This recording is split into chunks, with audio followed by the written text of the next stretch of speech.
So, ఒకటి one thing that I have observed at least in my college days, or probably the narrative is changing now, ఏంటంటే 10th అయిపోయిన తర్వాత inter అయిపోయిన తర్వాత only two things for us to do: engineering, doctor, కుదిరితే ఎవరన్నా ఒక lawyer.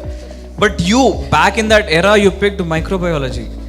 నేను pick చేసుకోలేదు, చెప్తే ఇక్కడ నవ్వుతారో మీరు. కానీ ఇక్కడ చిన్న స్టోరీ ఉంది, ఇది చెప్తే ఇప్పుడు ఎంతమంది అని తిడతారో. కానీ ఏమైందంటే నాకు I hated math. I hated అంటే ఇక చెప్పలేను, అంత హేటెడ్ అనమాట మ్యాథ్ అంటే. సో ఎప్పుడు 10th అయిపోతుందా, ఎప్పుడు పాస్ అయ్యి బయటపడతామా, జీవితంలో మ్యాథ్ అనేది చూడదు. ఎందుకంటే నాకు ఒకటి అర్థం కాకపోతుంది, ఈరోజు కూడా అర్థమవుతలేదు.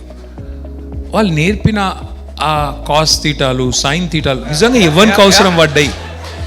నాకు ఇప్పటివరకు 50 ఏళ్ళకి వచ్చిన నేను ఎక్కడ అవసరం పడలే. నాకు పైథాగరస్ థియరం నాకు ఎక్కడ అవసరం పడలే. మరి ఎందుకు నేర్పించిండ్రు, ఎందుకు సావగొట్టిండ్రు, ఎందుకు నన్ను అప్పుడు సతాయించిండ్రు, ఇప్పటికి కూడా అర్థమవుతలేదు. So my only purpose in life back then when I was in 9th and 10th was ఇది జల్దీ కంప్లీట్ చేసుకొని, అంత ఫాస్ట్గా అయితే అంత ఫాస్ట్గా కంప్లీట్ చేసుకొని నేను మ్యాథ్స్ నుంచి తప్పించుకోవాలని ఎజెండాతో పోతుంటే ఈ ఫ్రెండ్స్ ఉంటారు కదా. అయితే నేను అక్కడ గ్రామర్ స్కూల్లో చదువుకున్నాను 8th, 9th, 10th ఇక్కడ Saint జార్జెస్ grammar school in habits. So ఎంత సింగిల్ మైండెడ్ ఫోకస్ ఉండే అంటే మళ్ళీ మా ఫాదర్కి మదర్కి ఐడియాస్ వస్తాయి, మళ్ళీ మనం ఎంపీసీఓ బైపీసీఓ అంటారు అని చెప్పి నేను ఆయనతో పోయి అక్కడ కోటీలో హ్యాబిట్స్లో రోడ్ల మీద పుస్తకాలు అమ్ముతారు, సెకండ్ హ్యాండ్ బుక్స్ అమ్ముతారు. పోయి economics, commerce, civics, history 4-5 books పట్టుకొచ్చి మా ఇంట్లో మా ఫాదర్ కూర్చునే టేబుల్ మీద పెట్టినా. Positioning strategic. So he came, he saw, he's like, what is this? I said, I'm very interested in liberal arts. అప్పుడు లిబరల్ ఆర్ట్స్ అనపోతుండే, ఏమంటుండేదని సిఈసి, హెచ్ఈసి. హెచ్ఈసి అంటే ఆయన అన్నారు ఎందుకు అన్నారు. ఎందుకంటే నాకు చాలా ఇష్టం అన్న, మనం చెప్పలేము కదా మ్యాథ్ రాదు అని. సో ఈ సైడ్ ఓకే నీ ఇష్టం రా అన్నారు. అన్నాక ఓకే మంచిగా లిబరల్గా ఆయనది ఏముండే అంటే కాన్సెప్ట్, నువ్వు సివిల్ సర్వెంట్ కావాలి, యూపీఎస్సీ రాయాలి, ఐఏఎస్ ఆఫీసర్ కావాలి అనేది ఆయనకు ఒక ఖ్వాయిష్. సో నో ప్రాబ్లం డాడీ చేస్తా అని చెప్పిన. నాకు అప్పుడు తెలియదు కూడా తెలియదు. ఆ నిమిషానికి ఆ రోజుకి చెప్పేస్తే ఆ రోజుకి ఇంకా మళ్ళీ సతాయించారని చెప్పిన.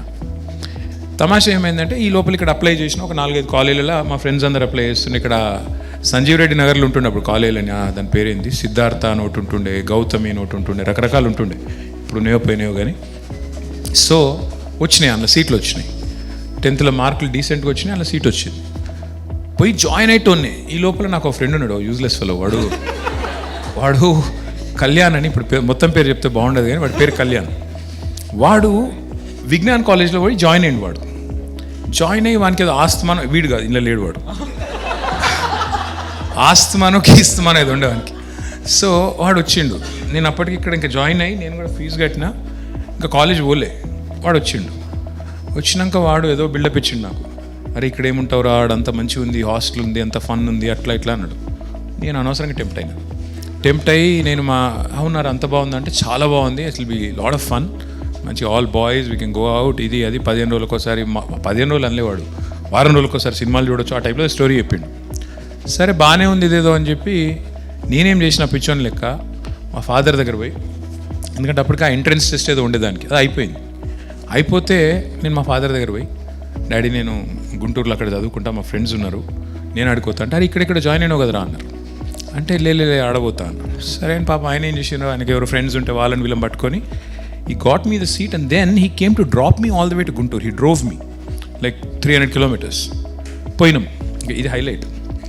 పోయినాక ఆఫీస్లో మా ఫాదర్ కూర్చున్నారు, ఆ ఎండి వాళ్ళు ఎవరు ఉంటారు కదా, వాళ్ళతో మాట్లాడుతున్నారు. నన్ను పోయి అడ్మిషన్ ప్రాసెస్ కంప్లీట్ చేసుకోపో అన్నారు. నేను ఇంకెవరు అంకుల్ ఉండే, ఇద్దరం అడ్మిషన్, ఆ లేడీ ఉండే అడ్మిషన్ లాస్ట్ టైం, ఆమె దగ్గర పోయి నేను నా పేరు అంటే చెప్పినాక ఏ గ్రూప్ అన్నది, హెచ్ఈసి అని ఇట్లా చూసింది ఆమె. అది ఇక్కడ లేదు అన్నది. ఒరి అమ్మ ఇది ఎక్కడిది, ఇక్కడికి వచ్చినా మనం అని చెప్పి, హెచ్ఈసి లేదా, లేదు. సిఈసి ఉందా, లేదు. ఏముంది మరి, MPC BiPC. I said holy shit. ఇప్పుడు నేను ఆ రూమ్లోకి పోయి ఇక్కడ హెచ్ఈసి లేదు, సిఈసి లేదంటే ఏం జరుగుతుంది? 300 kilometers డ్రైవ్ చేసిపోయిన తర్వాత బెల్ట్ ట్రీట్మెంట్ ఉంటుంది. ఇదేదో బాగాలేదు, మనం ఎట్లా కవర్ చేయాలని చెప్పి చాలా సీరియస్గా అక్కడదక్కడే పని చేయండి. ఇంకా ఎంపీసీ మ్యాథ్ అనే వర్డ్ అంటేనే భయం. సో నేను మర్చిపోయినా ఫిజిక్స్లో కూడా మ్యాథ్స్ ఉంటుందని. ఐ సెడ్ ఓకే, ఇక మిగిలిన చాయిస్ అదొకటే కనబడుతుంది, థియరీ ఆఫ్ ఎక్స్క్లూజన్.